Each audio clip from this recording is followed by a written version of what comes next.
أعوذ بالله من الشيطان الرجيم. بسم الله الرحمن الرحيم. السلام عليكم ورحمة الله وبركاته. الحمد لله الحمد لله الحمد لله الحمد لله رب العالمين، وبه نستعين على أمور الدنيا والدين، والصلاة والسلام على أشرف الأنبياء والمرسلين وعلى آله وصحبه أجمعين. سبحانك لا علم لنا إلا ما علمتنا إنك أنت العليم الحكيم. قال رب اشرح لي صدري ويسر لي أمري واحلل عقدة من لساني يفقه قولي. اللهم يسر ولا تعسر. اللهم صل على سيدنا محمد وعلى آله وصحبه وسلم، ولا حول ولا قوة إلا بالله العلي العظيم. أما بعد. Alhamdulillah, syukur kehadrat Allah Subhanahu wa ta'ala kerana dengan limpah kurnia, rahmat, kasih sayang dan inayah daripada Allah Subhanahu wa ta'ala, alhamdulillah, pada malam ini sekali lagi kita sama-sama dapat dihimpun dan dikumpulkan oleh Allah Subhanahu wa ta'ala. Dan mudah-mudahan pertemuan kita pada malam ini senantiasa diberikan rahmat dan keberkatan dari sisinya, insya-Allah. Tuan-tuan, puan-puan, hadirin hadirat, muslimin muslimat yang dirahmati sekalian, insya-Allah berbekalkan sedikit masa yang ada, marilah sama-sama kita membaca, memahami dan mentadabbur salah satu daripada ayat yang difirmankan oleh Allah Subhanahu wa ta'ala di dalam surah Al-Ma'idah, merujuk ayat yang ke-64, di mana Allah Subhanahu wa ta'ala berfirman, A'udzu billahi minasy syaithanir rajim. Wa qalatil yahudu yadullahi maghlulah غلت أيديهم ولعنوا بما قالوا بل يداه مبسوطتان ينفق كيف يشاء وليزيدن كثيرا منهم ما أنزل إليك من ربك طغيانا وكفرا وألقينا بينهم العداوة والبغضاء إلى يوم القيامة كلما أوقدوا نارا للحرب أطفأها الله ويسعون في الأرض فسادا والله لا يحب المفسدين. Surah Al-Ma'idah ayat yang ke-64.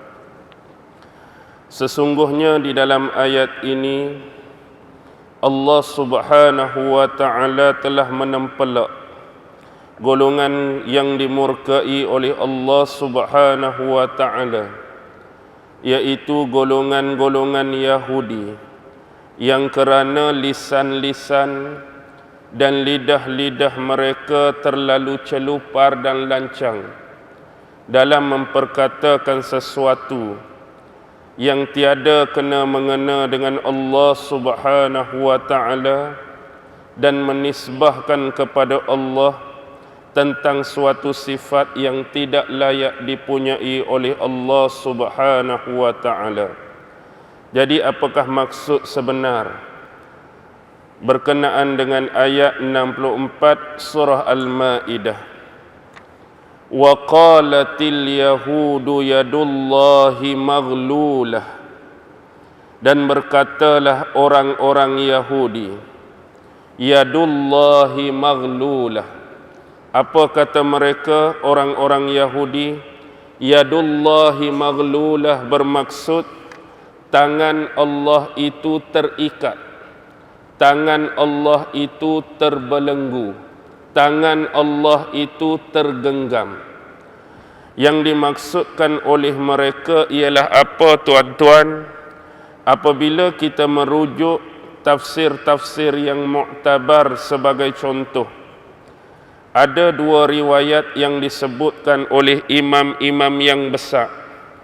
Yang pertama ialah Imam Ibnu Abi Hatim, yang mana Imam Ibnu Abi Hatim telah meriwayatkan daripada Abu Abdullah Az-Zahrani. Abu Abdullah Az-Zahrani meriwayatkan daripada Hafiz Ibnu Umar Al-Adani. Hafiz Ibnu Umar Al-Adani meriwayatkan yang sampai periwayatan ini kepada Hakam bin Aban. Hakam bin Aban mengambil periwayatan daripada Ikrimah. Yang dimaksudkan Ikrimah di sini bukan bermaksud Ikrimah bin Abu Jahal, tetapi Ikrimah maula, pembantu kepada sahabat dan sepupu Nabi Muhammad sallallahu alaihi wasallam, yaitu Abdullah ibnu Abbas. Jadi bila Ikrimah ini bertindak sebagai maula Ibnu Abbas, dia mengambil periwayatan ini daripada Ibnu Abbas dengan mengatakan bahawa Ibnu Abbas menyebut maghlulah itu merujuk kepada kikir. Apa maksud kikir? Kedekut. Apa maksud kedekut? Bakhil, yang selalu diistilahkan dalam masyarakat Melayu sebagai tangkai jering.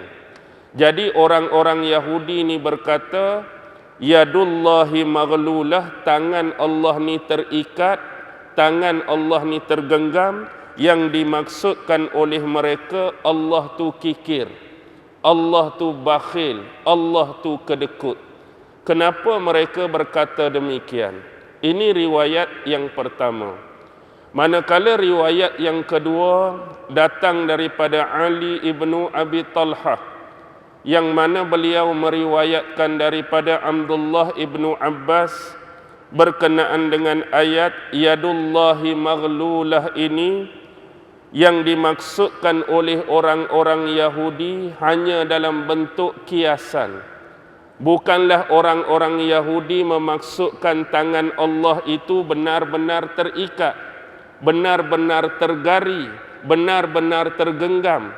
Tetapi maksud sebenar yang dikehendaki oleh mereka merujuk kepada mereka nak mengatakan bahawa zat Allah itu adalah suatu zat yang kikir, suatu zat yang kedekut, suatu zat yang bakhil. Kenapa mereka berkata demikian? Bila kita melihat perbahasan-perbahasan daripada ulama-ulama berkenaan ayat yadullahi maghlulah, adanya barisan imam-imam yang besar, contohnya Mujahid, contohnya Ikrimah, contohnya Qatadah, contohnya Abdurrahman ibnu Saddi, contohnya Imam Ad-Dhahak.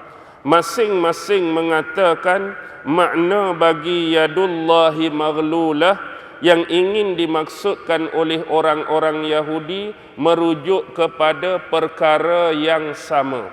Allah itu kikir, Allah itu kedekut, Allah itu bakhil. Dari mana kita nak mendapatkan maklumat daripada sumber yang sama? Sumber iaitu Al-Quranul Karim. Bahkan Allah telah memberi peringatan kepada manusia. Kalau tuan-tuan perhatikan, Allah telah menyebut di dalam surah Al-Isra ayat yang ke-29, peringatan kepada manusia. Apa yang Allah firmankan? وَلَا تَجْعَلْ يَدَكَ مَغْلُولَةً إِلَى عُنُوكِكَ وَلَا تَبْسُطْهَا كُلَّ الْبَسْطِ فَتَقْعُدَ مَلُومًا مَحْسُورًا. Ni ayat yang Allah firmankan dalam surah Al-Isra kerana kita nak mencari persamaan. Apakah kalimah maghlulah yang ingin dimaksudkan di dalam ayat ini? Tetapi surah Al-Isra 29 Allah sengaja menyebutkannya kepada manusia. Wala taj'al yadaka maghlulatan ila unukika. Jangan sesekali kamu menjadikan tangan kamu ini terikat. Jangan kamu menjadikan tangan kamu ini terbelenggu sampai ke belakang leher kamu. Kita boleh bayang keadaan seorang manusia yang tangan dia ni terikat, tangan dia tergari, tangan dia terbelenggu, kemudian letak pula kat belakang. Yang dimaksudkan oleh Allah, wahai manusia, jangan sesekali kamu kikir, jangan sesekali kamu bakhil, jangan sesekali kamu kedekut. Tetapi di dalam ayat ini Allah tak menyebutkan terus secara direct jangan manusia ni kedekut, tapi didatangkan gambaran jangan kamu jadikan tangan kamu terikat lepas tu duduk kat belakang pula. Memang tak boleh nak buat apa. Maksudnya susah bagi seorang manusia itu mengeluarkan harta-harta, mengeluarkan benda-benda, mengeluarkan wang ringgit, mengeluarkan aset-aset yang dia punyai untuk disumbangkan kepada jalan Allah. Dan gambaran yang kedua yang Allah sebut, wala tabsutha kullal bast. Dan jangan sesekali kamu sengaja menjulurkan panjang kedua-dua tangan kamu. Apa yang dimaksudkan oleh Allah dengan menjulurkan kedua-dua tangan kamu? Yang dimaksudkan oleh Allah di sini ialah jangan berfoya-foya. Maksud berfoya-foya jangan difahami konsep berfoya-foya yang selalu kita guna. Yang dimaksudkan oleh tafsiran ini, yang dikehendaki oleh Allah Subhanahu wa taala, janganlah kamu menggunakan harta benda kamu. Setiap sesuatu kepunyaan kamu yang dianugerahkan oleh Allah pada jalan yang tidak sepatutnya dan selayaknya kamu gunakan.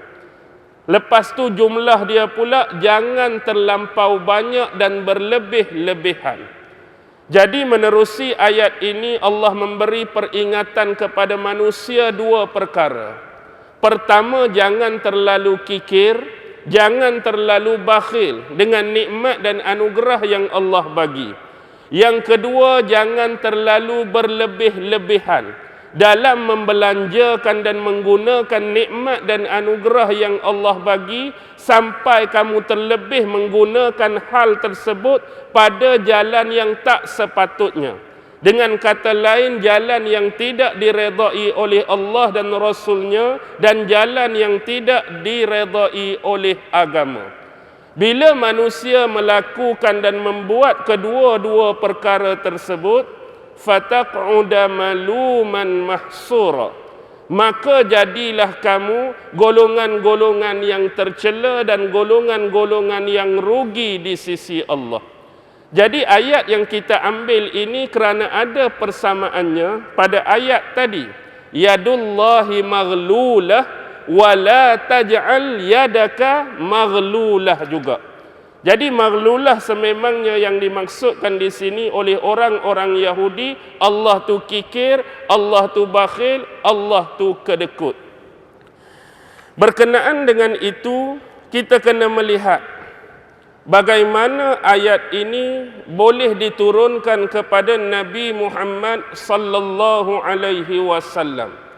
Dia ada rentetan, dia ada rangkaian, dia ada cengling yang cukup panjang.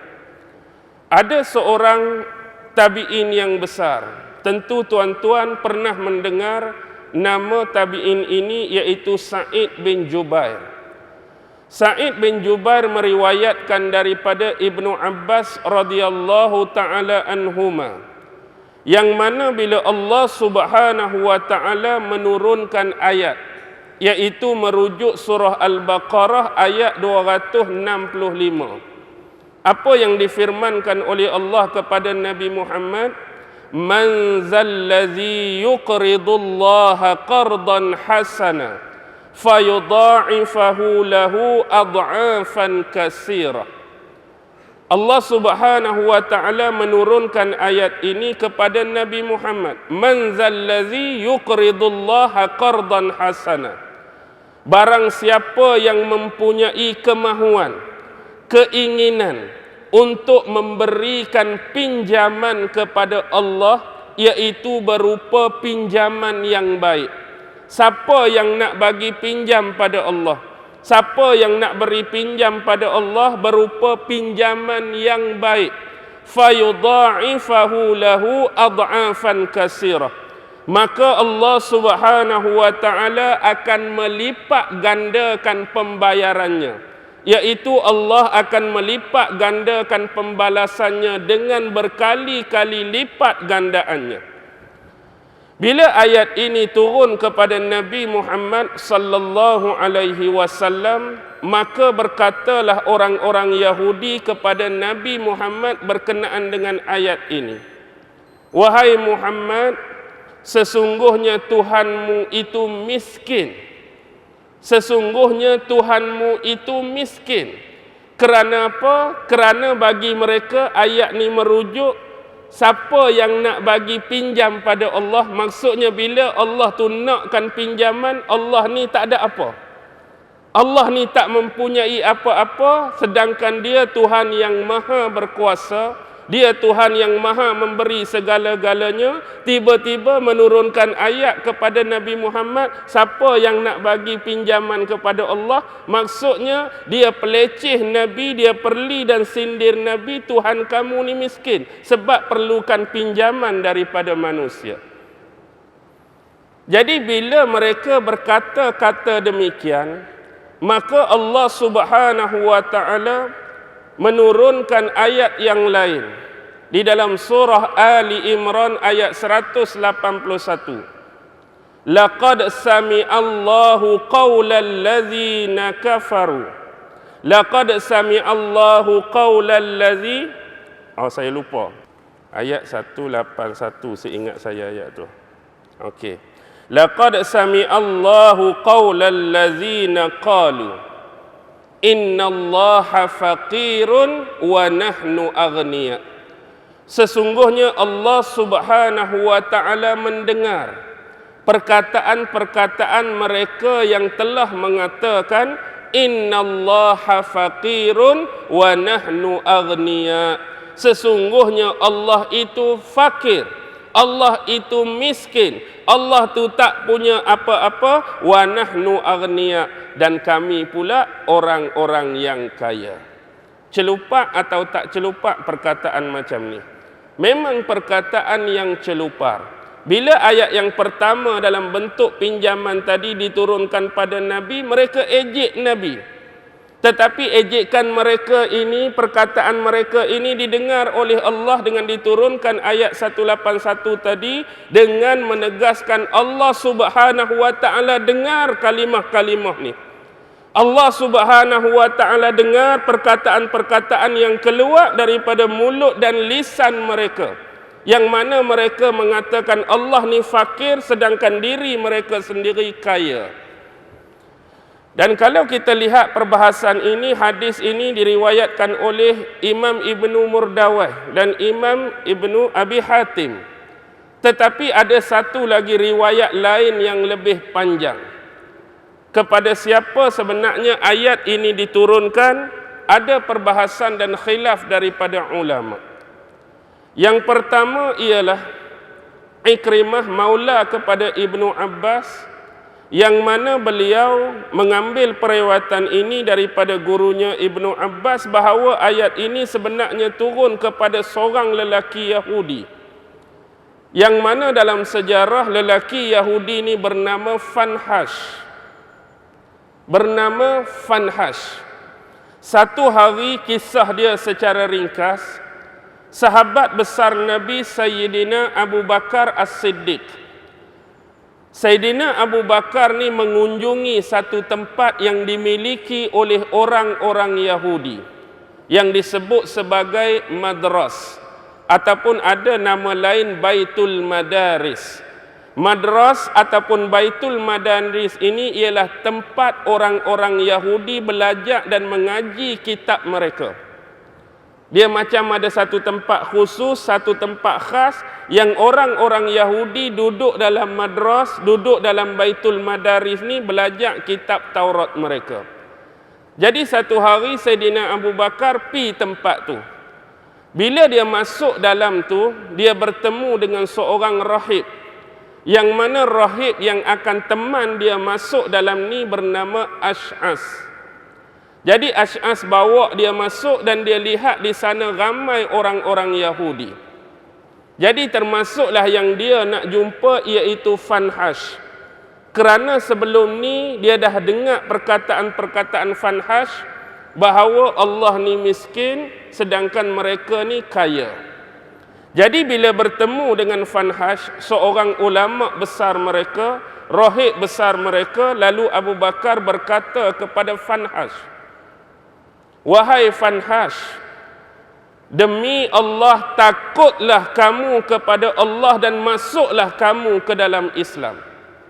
Demi Allah takutlah kamu kepada Allah akibat daripada perbuatan kamu yang berupa penghinaan terhadap Allah dengan mengatakan Allah tu miskin, kamu tu kaya."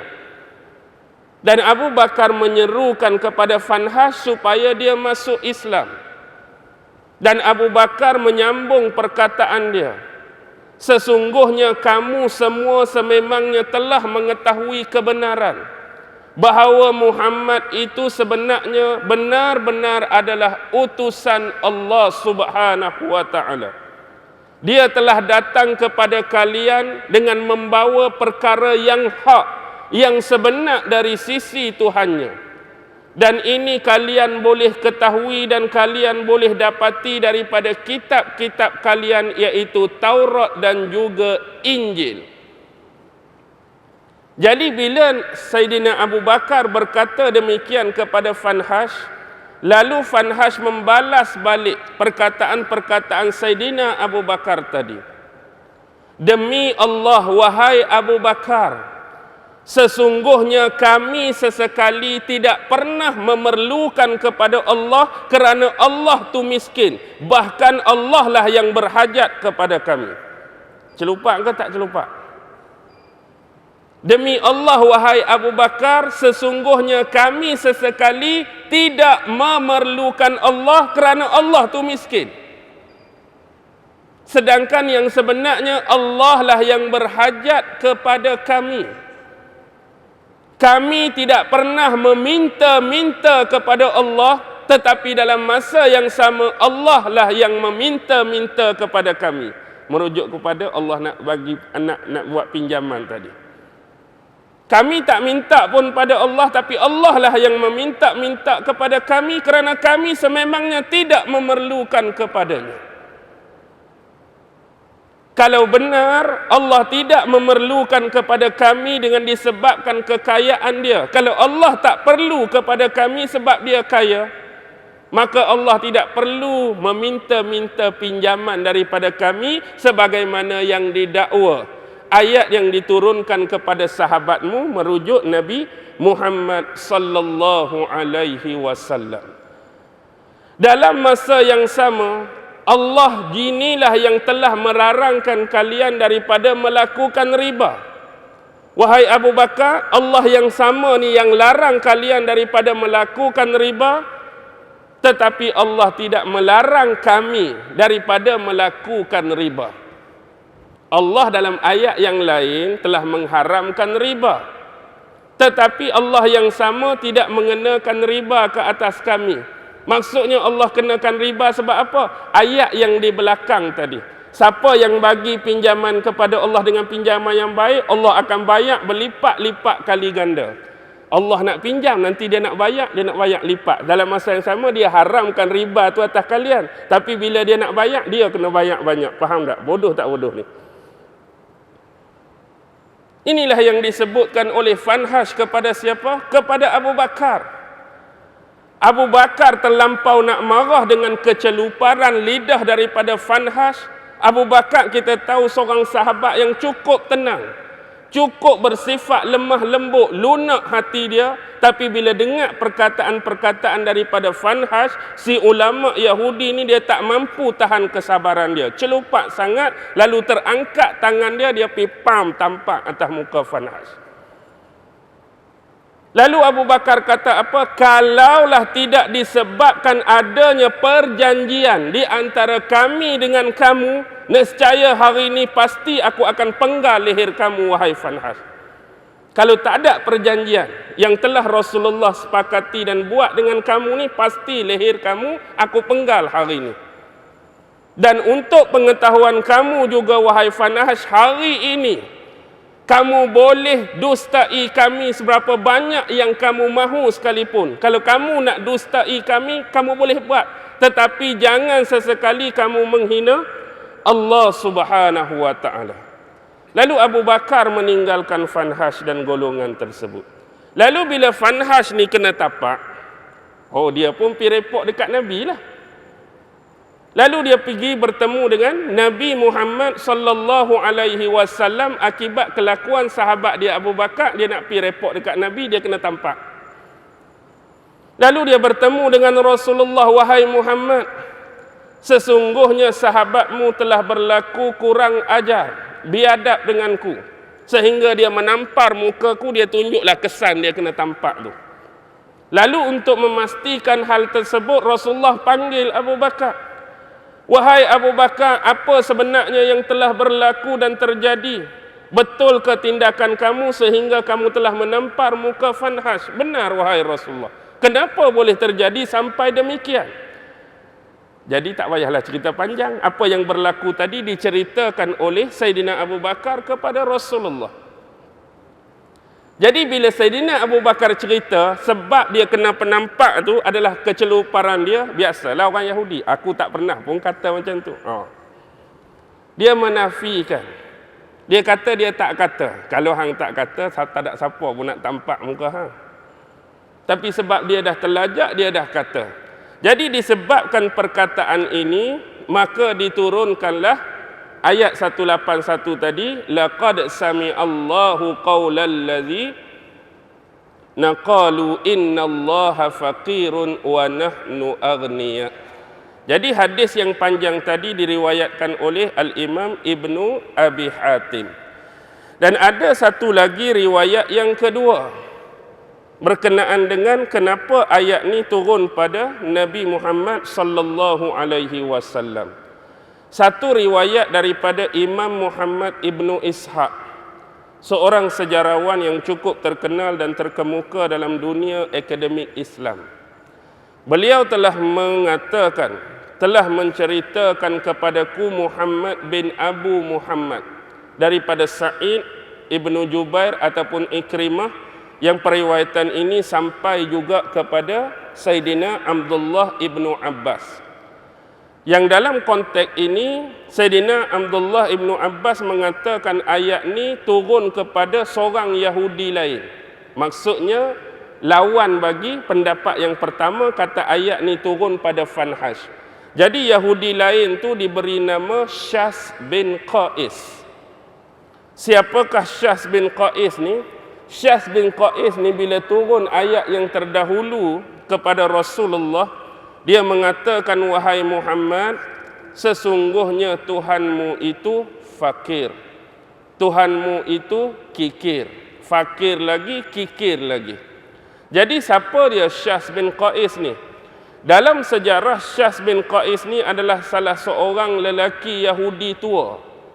Tetapi antara kelicikan Syas bin Qais ni, dia pandai provokasi. Dia pandai adu domba, dia pandai mengapi-apikan orang lain. Antara kisah masyhur yang boleh dikaitkan dengan Syas bin Qais, suatu ketika dulu kita kenal lah apa itu sejarah Aus dan Khazraj. Sebelum Rasulullah berhijrah ke Madinah, kita tahu dalam sejarah bagaimana keadaan dua suku ni. Sentiasa berperang, sentiasa bergaduh, sentiasa berbalah. Walaupun sekutu mereka tu Yahudi sendiri. Orang-orang Aus, sekutu dia Bani Nadir dengan Bani Quraizah. Orang-orang Khazraj, sekutu dia ialah Bani Qainuqa.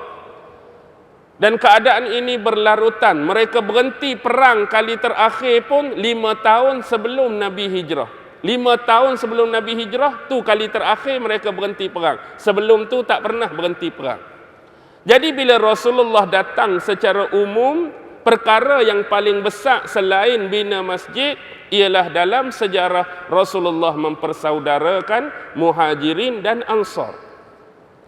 Selain daripada Rasulullah mengikat tali hubungan persahabatan dan kekeluargaan Muhajirin dan Ansar, orang-orang Ansar sebelum ni yang selalu duk bergaduh tadi dah boleh jadi baik, Aus dengan Khazraj. Tapi orang-orang Yahudi yang pernah jadi sekutu mereka, waktu jadi sekutu dulu, orang Yahudi tak pernah nak damaikan dua orang ni. Maksudnya mereka selalu nak tengok Aus dengan Khazraj ni bertelagah. Mereka selalu nak tengok Aus dengan Khazraj ni bergaduh. Patut bila jadi sekutu berhentilah bergaduh, berhentilah berbalah, berhentilah berperang. Depa yang nasihat ni. Tapi peperangan tetap berlangsung. Bila mari Nabi damaikan dan mereka tak sukai keadaan ini. Sememangnya orang Yahudi sentiasa dengki dengan perpaduan umat Islam. Lebih-lebih lagi zaman Nabi mereka dengki dengan persaudaraan Muhajirin Ansar dengan kekerabatan dan kebaikan Aus dengan Khazraj. Jadi satu hari ni Syas bin Qais lalu di satu tempat yang mana tempat tu ada beberapa sahabat suku Aus, ada beberapa sahabat suku Khazraj sedang bersembang. Jadi dia melihat pada riak wajah sahabat Aus dan Khazraj ni, cara sembang mereka tu sembang yang happy, santai. Maksudnya boleh bayangkan tak? Satu kumpulan dengan kumpulan lain gembira, ketawa, suka, happy. Tapi dia tak suka lihat keadaan ni. Lalu dia menghampiri Aus dengan Khazraj tadi, lalu dia bangkit asal balik. Dia mengapi-apikan, dia provocation tentang apa? Tentang sejarah lampau. Dia baca syair-syair. Dia api-apikan dengan kepetahan dan kelincahan lidah dia. Dalam syair tersebut dia sebut, tok kamu dulu tikam tok dia ni, abang kamu dulu pi panah abang dia ni. Dia nak bangkit balik cerita lama, nak suruh bergaduh balik. Boleh faham tak keadaan tu? Jadi akibat daripada provokasi tadi, sahabat Aus ni boleh termakan. Boleh termakan. Padahal mereka ni duduk di bawah payung tarbiyah Rasulullah. Sahabat-sahabat Nabi, Nabi dekat. Apa saja mereka boleh usulkan dan tanya pada Nabi terus pun, boleh tak kita bayangkan boleh termakan dengan hasutan Syas bin Qais. Lalu akhirnya yang pertama keluar ialah perbalahan mulut. Bila dah termakan hasutan tadi, yang ni dah mula kata kat sahabat ni kata pula kat sahabat ni balik, yang akhirnya sampai tampak menampak, tumbuk menumbuk, yang last kali sampai nak keluar pedang daripada sarung.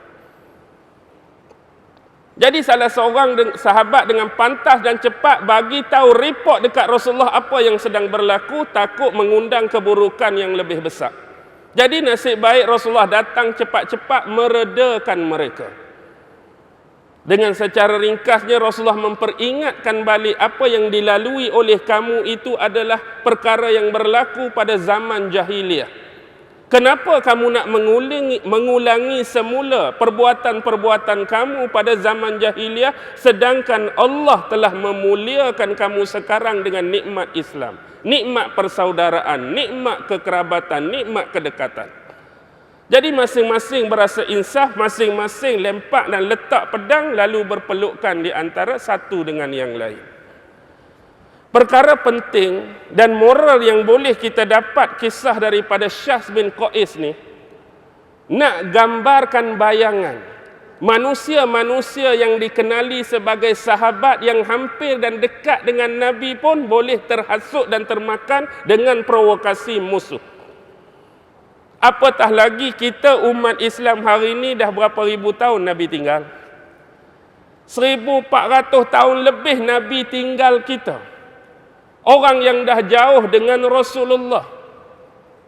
Lama Nabi tinggal kita, hari ini musuh-musuh Islam, baik dia Yahudi ke, baik dia nama apa, aliran apa, kumpulan apa, sentiasa melakukan hal yang sama.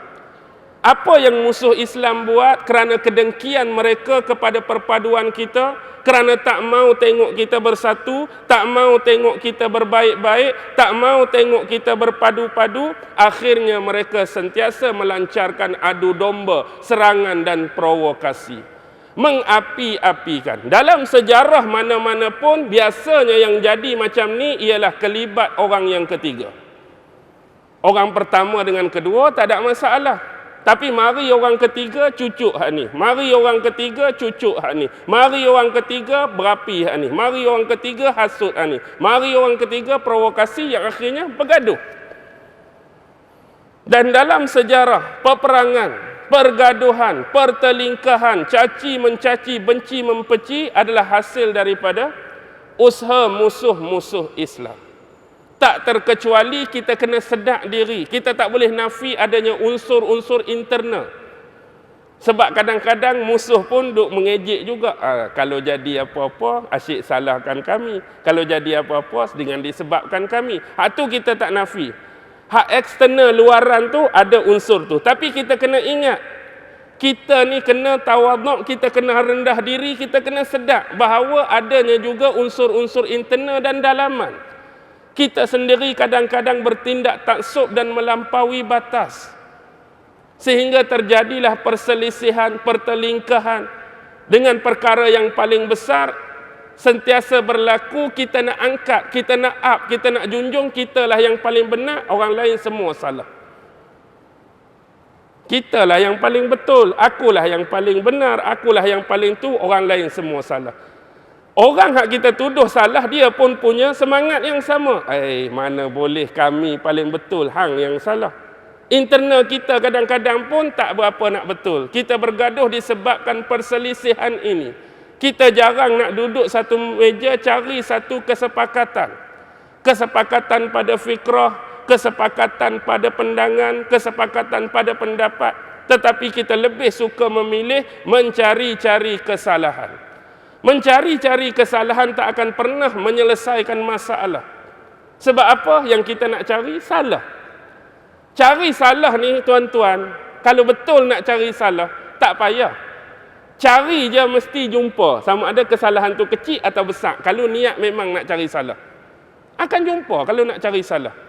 Tapi apa salah kita hindari dan lupakan kesilapan-kesilapan, tapi kita ambil kesepakatan yang besar. Apa dia? Perpaduan dan kesepaduan di antara sesama umat Islam. Jadi ingatlah peristiwa tentang Syas bin Qais ini ada satu peristiwa yang besar yang kita boleh bawa sampai hari ini. 8.37 boleh pergi lagi tak? Isyak berapa isyak? 8? Belah-belah? Tak apa, jalan juga tak? Alang-alang kena hujan malam ni tak? Rugilah. Okey. Ghullat aydihim wa lu'inu bima qalu. Bila mereka kata demikian, maka Allah Subhanahu wa taala berfirman, ghullat aydihim, yang sebenarnya mereka itulah yang kikir. Mereka itulah yang kedekut. Baik, kenapa Allah mengatakan mereka kedekut? Kita ambillah contoh secara umum. Dalam sejarah ni, kalau kita melihat dalam bentuk konteks peperangan ataupun konteks bantuan, konteks perekonomian yang asas yang dibase atau ditegakkan oleh Rasulullah, banyak sarana-sarana Rasulullah kepada sahabat dalam bentuk sedekah dan berinfak, tuan-tuan.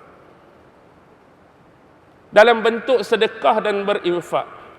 Contoh, dahulu Yahudi mempunyai satu sumur yang disebut sumur rumah tu kan. Yang hari-hari Yahudi ni dapat keuntungan dan laba yang besar sebab ambil apa dia? Ambil duit daripada pembelian air oleh orang-orang Islam. Jadi satu ketika bila dengar macam ni, Saidina Osman pi beli dulu. Dia tak bagi semua, tapi dia kata bolehlah aku jual separuh. Maksud separuh tu gilir-gilir penggunaan.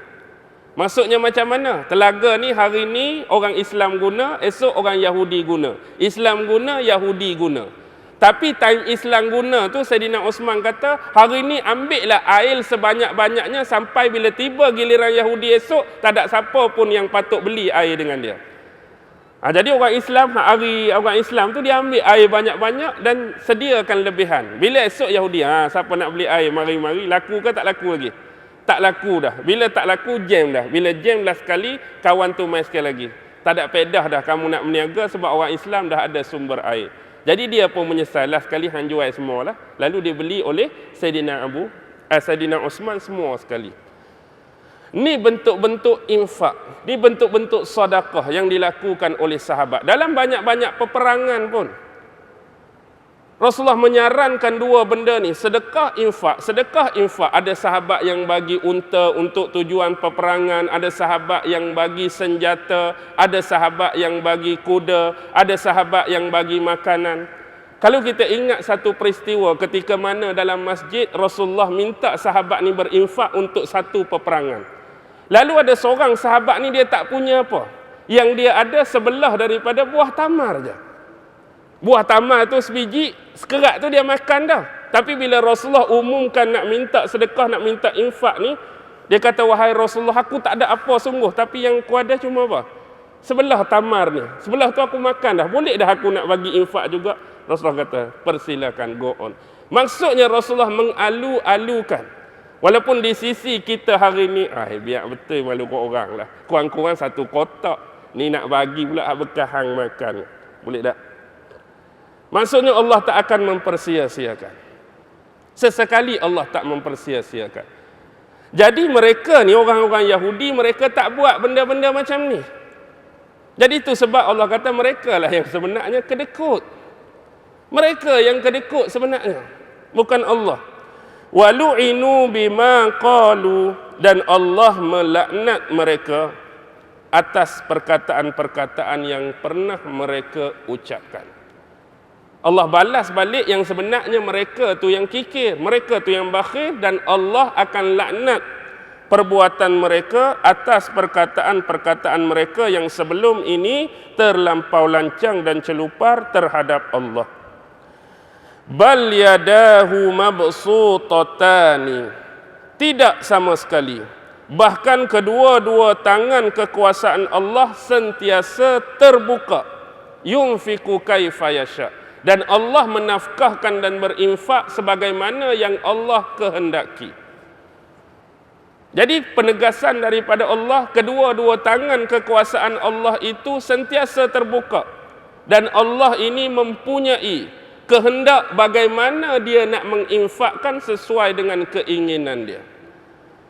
Kalau kita tengok di sini, setiap apa yang kita ada dan kita punyai, hari ini semua adalah pemberian daripada Allah Subhanahu wa taala. Baik daripada sebesar-besar makhluk yang Allah jadikan. Kita katalah arash, kita kata kursi, kita kata lauh mahfuz, syurga neraka, sampailah setiap lapisan langit, sampailah setiap lapisan bumi. Ini adalah bentuk kasih sayang Allah Subhanahu wa taala yang diberikan kepada manusia. Dan kita menghuni salah satu tempat yang dipanggil planet bumi. Bila kita duduk di planet bumi ni, apa yang Allah tak bagi pada kita? Allah bagi cahaya matahari, Allah bagi malam untuk keselesaan kita berehat dan kita tidur setelah penat bekerja. Allah bagi rezeki kita sebelah siang, Allah bagi rezeki kita sebelah malam, Allah bagi rezeki kita ketika kita menetap, Allah bagi rezeki ketika kita dalam perjalanan dan musafir, Allah bagi rezeki ketika kita sihat, Allah bagi rezeki ketika kita sakit. Macam, ada juga ke rezeki ketika sakit? Ada, tuan-tuan. Rezeki sihat kita tak payah cerita. Rezeki sakit banyak. Rezeki apa lagi ustaz? Makan mi goreng pun tak lepas dua mulut. Rezeki yang paling besar yang selalu Allah bagi ketika kita sakit ialah rezeki ingat pada dia. Tuan-tuan, betapa ramai orang yang sihat tak ingat pada Allah, tapi bila sakit baru dia ingat Allah. Ada ke tak lagu tu? Ke kita dah? Masa sihat, ya, kita tak ingat Allah. Tapi bila sakit, Allah, Allah, Allah. Tak berhenti mulut kita duk sebut Allah, Allah, duk ingat kat dia. Bilalah ya Allah nak sembuh? Bila ya Allah nak reda? Bila ya Allah nak hilang demam ni? Duk sentiasa mengharap. Tu rezeki. Jangan kita ingat bila Allah tak bagikan lidah kita ni rasa sedap, rasa seronok makan, hilang rezeki kita. Tak. Tapi rezeki yang paling besar Allah bagi, kalih kita ni ingat pada dia. Baik. Bila menyebut kalimah-kalimah macam ni, contohlah ambil paling mudah. Antara rezeki yang selalu kita lupa ialah rezeki nafas. Rezeki udara yang Allah bagi kita hadap dan kita hirup ni. Cuba tuan-tuan bayangkan, hak nafas kita nak keluar masuk, keluar masuk, keluar masuk. Pernah tak Allah minta bayaran? Pernah tak Allah minta bayaran? Tak pernah. Pernah ada satu kisah sedih. Seorang orang tua yang mana bila dia masuk hospital. Bila dia masuk hospital ni, dia kena pakai oksigen tu. Dia kena pakai oksigen. Jadi oksigen ni bukan hospital nak bagi saja-saja. Oksigen ni kena ada bayaran. Contoh habis berapa tong kena bayar sekian-sekian. Jadi kisah ni boleh kita jadikan pengajaran. Dahulu sewaktu kawan ni muda, hak waktu duk sihat, boleh buat macam-macam, boleh lompat-lompat, boleh berlari, boleh berenang, boleh apa, tak pernah mengingati nikmat ni. Yang Allah duk bagi ni percuma. Tetapi bila mari sakit, bila mari tua, bila masuk ICU, tiba-tiba kena pakai oksigen, tak ada percuma dah. Kena bayar dah. Mungkin bayaran dia tu beberapa ringgit atau berapa puluh atau berapa ratus. Jadi ingatlah benda-benda macam ni. Jangan bila kita sakit dikenakan bayaran-bayaran tertentu, baru kita nak ingat setiap barang-barang percuma, free of charge yang Allah telah anugerahkan pada kita dulu. Masa kita sihat, kita tak ingat nikmat dan anugerah Allah. Tapi masa kita sakit, baru kita nak ingat. Begitu jugalah konteks kemiskinan. Kadang-kadang Allah telah meletakkan seseorang ataupun individu-individu itu dekat dengan kemiskinan. Sebab kadang-kadang kemiskinan akan lebih mendekatkan dan mengeratkan seseorang itu dengan Allah. Berbanding Allah meletakkan dia pada konteks kekayaan. Selalunya orang miskin ni dia jarang nak sombong. Jarang orang miskin sombong ni. Orang miskin ni sentiasa berharap. Orang miskin sentiasa berimpian. Jadi bila orang miskin itu Islam, bila orang miskin itu beriman, bila orang miskin itu bertakwa, dia tak ada dah tempat lain dia nak cari kecuali siapa? Allah Subhanahu wa taala. Kebahagiaan dia hanya ada pada Allah. Kebahagiaan manusia pada hati dan kebahagiaan manusia pada fizikal orang yang beriman hanya ada pada Allah Subhanahu wa taala. Baik. Kalau kita melihat konteks, contohlah kalau kita nak jawab bodoh-bodoh. Orang-orang Yahudi ni mengatakan Allah ni kikir, Allah ni bakhil. Allah ni sengaja menggenggam apa yang jadi milik dia, dia tak mau tebarkan pada orang lain. Sebab bila dia merujuk kepada Yahudi, kita nak beri satu gambaran. Supaya mereka ni sedar sejarah yang telah dilalui oleh nenek moyang mereka, sampai biar mereka sedar agar kalimah-kalimah seperti ini tak keluar lagi daripada mulut mereka. Kalau kita nak ambil contoh mudah.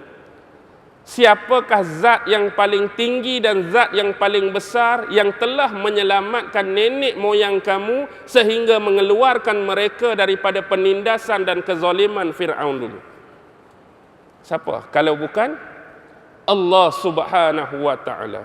Sehingga bila mereka terselamat di semenanjung tebing Sinai itu, mereka jadi tak tentu hala di tengah gurun padang pasir. Bila mereka nak berjalan panas, tetapi siapakah zat yang telah memberikan kepada mereka satu kemudahan yang special? Setiap kali mereka berjalan, mereka dinaungi oleh awan yang meneduhkan dan menyegarkan mereka. Siapa kalau bukan Allah Subhanahu wa taala? Siapakah yang telah memberikan mereka pancuran-pancuran air tatkala bila mereka kehausan, tatkala bila mereka dahaga, daripada hentakan tongkat Nabi Allah Musa pada batu sehingga terpancar 12 mata air. Siapa? Allah Subhanahu wa taala. Siapakah yang telah menurunkan kepada mereka manna dan salwa sewaktu mereka tersesat dahulu? Siapa kalau bukan Allah Subhanahu wa taala? Siapakah yang telah menurunkan sumber sebagai kehidupan bagi mereka di atas bukit Tursina? Siapakah yang menurunkan Taurat kepada Nabi Allah Musa sebagai panduan hukum bersyariat bagi mereka? Allah. Kalaulah kita kembalikan kepada zaman Nabi Allah Isa, siapakah yang menurunkan Injil? Allah. Siapakah yang menurunkan ma'idatan minas sama', hidangan daripada langit kepada Nabi Allah Isa dan sahabat? Allah. Dah bila semua tu Allah, Allah, Allah, Allah, Allah, logik dan rasionalkah nak menyebut Allah tu kedekut, Allah tu fakir, Allah tu miskin, disebabkan ayat yang mempunyai kesilapfahaman pada mereka sendiri. Maksud yang kata Allah nak minta pinjaman tu, Allah tak perlukan pinjaman pun. Allah tak perlukan pinjaman pun.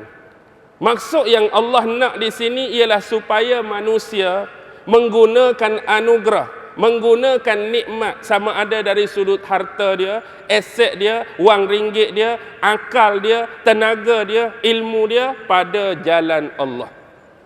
Jadi ada duit kita infak, ada duit kita sedekah. Jadi itu maksud kiasan pinjaman. Bila kita buat macam tu, Allah akan ganjarkan ganjaran yang besar. Berkali-kali ganda, berkali-kali lipat. Jadi bukanlah kata Allah banyak lipat ganda tu, lebih tu Allah, seolah-olah Allah tu jadi riba pula. Dia berhutang kita, waktu dia bayar lebih. Itu maksud dia kata tadi tu. Apa dia kata tadi? Allah mengharamkan kepada kalian riba, sedangkan Allah tidak mengharamkan riba ke atas kami. Maksudnya Allah mengenakan riba atas diri dia sendiri. Inilah sebab kalau nak memahami Al-Quran, kena tengok kiasan-kiasan dan metafora dalam ayat Al-Quran. Bukan main serbu lagu tu. Okey. وَلَا يَزِيدَنَّ كَثِيرًا مِّنْهُمْ مَا أُنْزِلَ إِلَيْكَ مِنْ رَبِّكَ طُغْيَانًا وَكُفْرًا. Dan apa yang diturunkan kepadamu, wahai Muhammad, yakni Al-Quran daripada Tuhanmu, sungguh-sungguh akan menambahkan kedurhakaan dan kekufuran kebanyakan daripada mereka. Yang Allah bagi tahu di sini, apa yang diturunkan oleh Allah kepadamu wahai Muhammad, yang Allah turunkan Quran daripada Tuhan itu, sungguh-sungguh Allah kata akan menambahkan kedurhakaan dan kekufuran kebanyakan daripada mereka. Yang ni satu lagi kesilapfahaman yang digunakan oleh orang-orang Yahudi ataupun sebahagian orang Kristian ataupun sebahagian orientalis. Dengan mengatakan Allah sendiri pun menegaskan dan menyebut Quran hak turun pada Muhammad ni akan menyebabkan ramai orang akan durhaka dan kufur pada dia. Silap faham tu lagu tu dia tu. Dia ambil pemahaman stigma macam ni. Quran turun pada Nabi Muhammad. Jadi bila Quran turun pada Nabi Muhammad dan Nabi Muhammad bacakan ayat-ayat Quran yang Jibril wahyukan pada dia ni, akan menyebabkan ramai kebanyakan daripada orang akan durhaka pada Nabi. Akan durhaka pada Allah. Akan menyebabkan orang ni akan murtad. Orang ni akan jadi kufur pada Allah dan Nabi. Dia beri buat ayat lagu tu. Sebenarnya dia buat ayat lagu tu sebab dia nak serang Quran. Dia nak serang Nabi Muhammad. Dia nak serang hadis.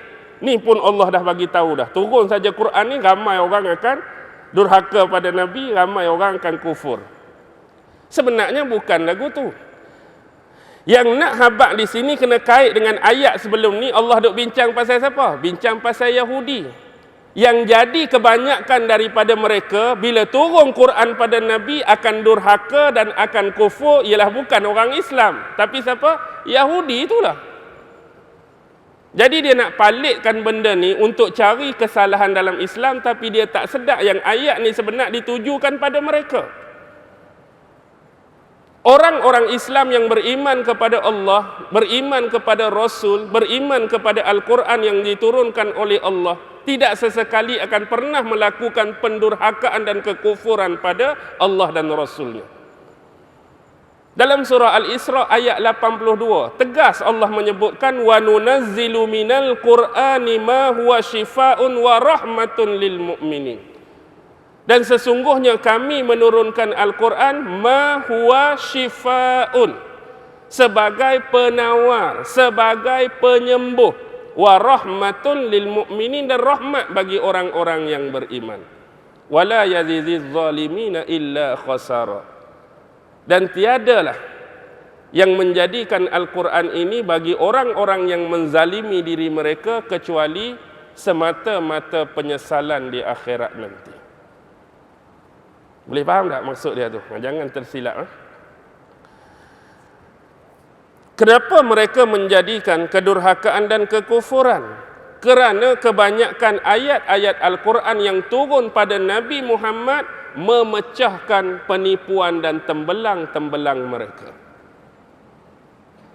Apa yang mereka dah buat sebelum ni? Kalau kita ambil ayat 181 tadi, laqad sami'allahu qaulal ladzina qalu innallaha faqirun wa nahnu aghniya. Bukan ayat tu habis di situ, tapi Allah sebut apa? Allah sebut 181 tu sanak tubu ma qalu ke? Saya sambung sikit. Sanaktubu ma qalu wa qatlahumul anbiya'a bighairi haqq wa naqulu zuqu azabal harik. Mereka berkata Allah tu fakir sedangkan kami ni kaya. Sanaktubu ma qalu. Ini penegasan daripada Allah. Allah bagi peringatan, Allah akan mencatat. Kami akan mencatat dan mencatat apa-apa saja perkataan yang keluar daripada mulut mereka. Ni dari sudut apa dia? Lisan, percakapan. Tapi perbuatan Allah gabung. Wa qatlahumul anbiya'a bighairil haqq. Sedangkan kamu dulu telah membunuh para nabi bukan dengan alasan yang sebenar. Satu dari sudut percakapan, lisan, satu dari sudut perbuatan.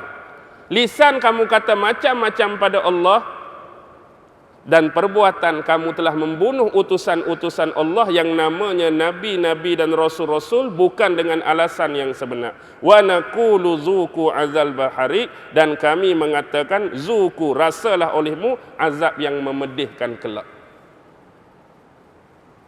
Jadi ini perbuatan orang-orang Yahudi. Sama ada dari sudut lisan dia, sama ada dari sudut perlakuan ataupun perbuatan dia. Jadi perbuatan ni telah tercatat dalam sejarah.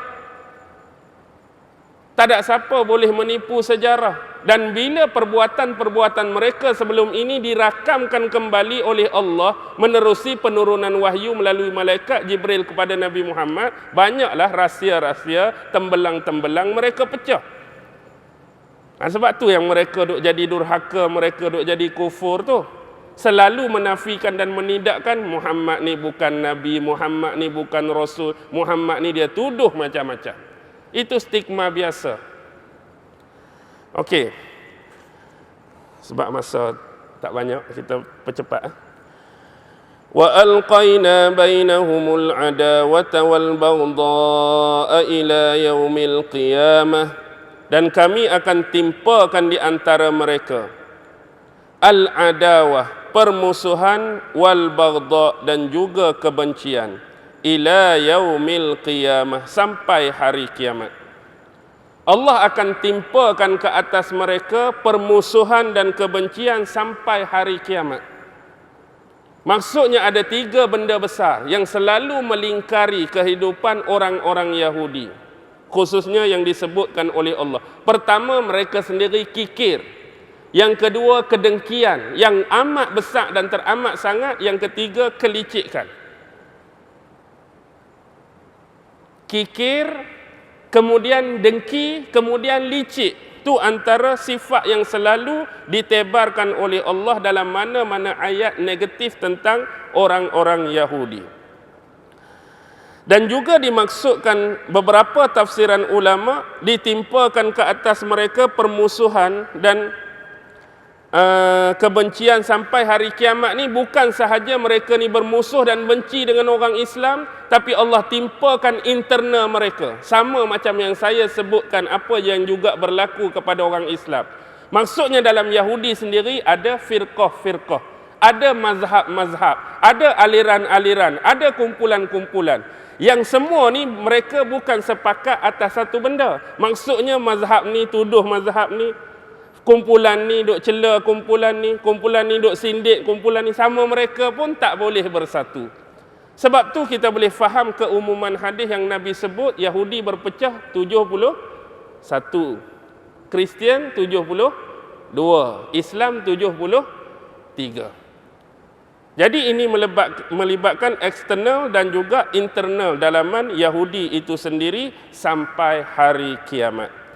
Kullama awqadu naran lil harbi atfa'aha Allah. Dan ingatlah ketika mana mereka sentiasa cuba meniupkan api peperangan dan permusuhan. Allah sebut mereka tak akan pernah berhenti duk tiup.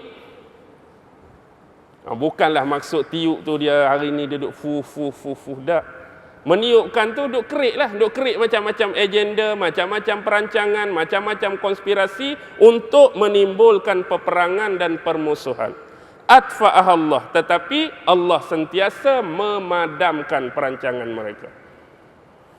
Wa yas'auna fil ardi fasadan. Wa yas'auna. Kita pergi Mekah. Apa dia? Wa yas'auna, sa'i ni pimai. Maksudnya mereka sentiasa yas'auna, pimai atas muka bumi ni fasadan, dengan sifat keburukan mereka. Tak ada benda kerja lain yang mereka buat untuk mencari permusuhan, mencari kedengkian sehingga menimbulkan keburukan. Dan Allah tegaskan dalam mana-mana ayat, wallahu la yuhibbul mufsidin. Sesungguhnya Allah tidak menyukai orang-orang yang melakukan keburukan dan kerosakan. Jadi walaupun konteks kerosakan ni Allah nak kaitkan dengan orang-orang Yahudi, tapi siapa-siapa pun tidak Yahudi kalau duk buat kerja buruk, duk buat kerja rosak, Allah suka ke Allah marah? Sama je. Kita orang Islam kalau kata beriman kepada Allah, beriman kepada Nabi pun hari-hari duk buat kerja rosak, hari-hari duk buat kerja buruk, termasuk di dalam konteks yang dimurkai dan dibenci oleh Allah Subhanahu wa taala. Jadi walaupun ayat ni satu ayat, walaupun agak panjang, bendanya boleh syarah panjang lagi. Tapi saya skip sebab masa ni. Tapi tak apalah. Sekurang-kurangnya malam ni kita dapat ambil beberapa panduan, beberapa iktibar yang boleh kita kaitkan dengan apa yang berlaku dalam senario kehidupan kita di akhir-akhir zaman ini. Apapun sebagaimana yang saya selalu sebut dalam mana-mana kuliah, saya sebagai ustaz hanya mampu menyampaikan, sama ada dalam bentuk ucapan ataupun ceramah. Baki lagi yang memberi kefahaman, yang memberi petunjuk, yang memberi hidayah, yang membuka hati, melorongkan anda untuk melakukan kebaikan, bukan saya, tapi siapa? Allah Subhanahu wa taala. Saya tukang sampai saja, tukang sebut saja, tukang cerita saja. Yang nak bagi faham bukan saya. Hari ini mungkin ada yang faham penuh, yang faham separuh, yang faham sekerat, yang tak faham langsung. Sebab bukan kerja saya. Yang bagi faham Allah. Yang bagi petunjuk pada anda pun Allah. Yang bagi hidayah pun Allah. Yang membuka hati-hati anda untuk melakukan kebaikan pun Allah. Jadi sama-sama kita berdoa, moga Allah Subhanahu wa taala sentiasa melorongkan hati-hati kita untuk melakukan kebaikan. Di samping mengekalkan keimanan kepada Allah, kepada Rasulnya dan perkara-perkara yang terkait dengan rukun iman yang 6. Moga-moga Allah sentiasa merestui setiap perkara yang kita lakukan dan diganjari dengan pahala yang sesuai dengan perkiraan Allah Subhanahu wa taala atas segala daya usaha dan upaya kita sewaktu kita hidup di atas dunia ini. Akhir kalam, yang baik tetap datang daripada Allah, yang lemah, yang kurang datang dari diri saya sendiri. Wabillahi taufiq wal hidayah. Wassalamu alaikum warahmatullahi taala wabarakatuh. A'udzu billahi minasy syaithanir rajim. Bismillahirrahmanirrahim. Allahumma innaka ta'lam anna hadhihi al-quluba qad ijtama'at ala mahabbatik والتقت على طاعتك وتوحدت على دعوتك وتعاهدت على نصرة شريعتك فوثق اللهم رابطتها وأدم ودها واهدها سبلها واملأها بنورك الذي لا يخبو واشرح صدورها بفيض الإيمان بك وجميل التوكل عليك وأحيها بمعرفتك وأمتها على الشهادة في سبيلك إنك نعم المولى ونعم النصير وصلى الله على سيدنا محمد وعلى آله وصحبه وسلم سبحان ربك رب العزة عما يصفون وسلام على المرسلين والحمد لله رب العالمين. الله أكبر.